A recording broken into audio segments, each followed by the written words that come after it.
ಹನುಮದ್ವ್ರತ ಪ್ರಯುಕ್ತ ನಿನ್ನೆ ಆಂಜನೇಯ ಸ್ವಾಮಿ ದೇವಾಲಯದಲ್ಲಿ ಶ್ರದ್ಧಾ ಭಕ್ತಿಯಿಂದ ನಡೆದ ವಿಶೇಷ ಪೂಜೆ ಪುನಸ್ಕಾರ. ಇಂದು ಹನುಮ ಜಯಂತಿ ಪ್ರಯುಕ್ತ ದೊಡ್ಡಬಳ್ಳಾಪುರ ತಾಲೂಕಿನ ಪೆರಮಗೊಂಡನಹಳ್ಳಿ ಹಾಗೂ ತಿರುಮಗೊಂಡನಹಳ್ಳಿ ಸಮೀಪವಿರುವಂತಹ ಶ್ರೀ ದಿನ್ನೆ ಆಂಜನೇಯ ಸ್ವಾಮಿ ದೇವಾಲಯದಲ್ಲಿ ವಿಶೇಷ ಪೂಜೆ ಪುನಸ್ಕಾರ ಕಾರ್ಯಕ್ರಮ ಶ್ರದ್ಧಾ ಭಕ್ತಿಯಿಂದ ನಡೆಯಿತು.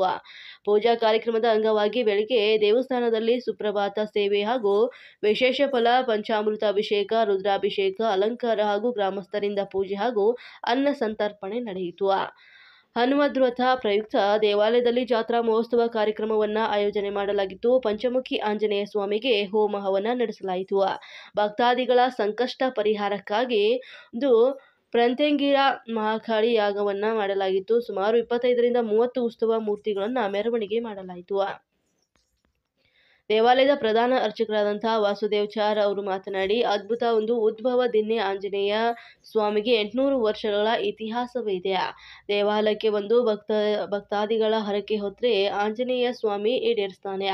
ಸಂತಾನ ಇಲ್ಲದವರು ಕೂಡ ದೇವರಲ್ಲಿ ಪ್ರಾರ್ಥನೆಯನ್ನ ಮಾಡಿದ್ರೆ ಸಂತಾನ ಫಲಗಳು ಪ್ರಾಪ್ತಿಯಾಗುತ್ತವೆ, ಮೋಕ್ಷ ಫಲಗಳು ಸಿಗುತ್ತವೆ ಅಂತ ಹೇಳಿದ್ರು.